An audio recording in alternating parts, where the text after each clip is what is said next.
Non, moi j'ai envie de parler de rythme, justement, donc de rythme au sens où, pour moi, il faut pas forcer les choses.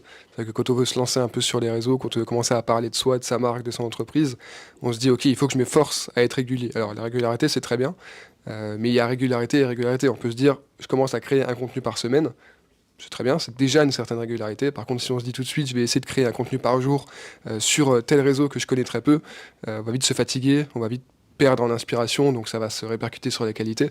Donc essayer de comprendre son rythme, essayer de se dire, ok, je suis quelqu'un de plutôt créatif le matin, donc peut-être que le matin, on va se poser un peu, on va essayer de trouver deux, trois idées, on va essayer de faire des choses pendant un quart d'heure, une demi-heure, une heure, ou alors plutôt le soir, ou alors plutôt le week-end, plutôt la semaine. À voir. En tout cas, on a tous un rythme différent. Ça va du rythme du sommeil au rythme de l'inspiration, de la créativité. Il y a quelqu'un à l'époque qui disait que la créativité, l'inspiration, il fallait pas l'attendre, il fallait la provoquer.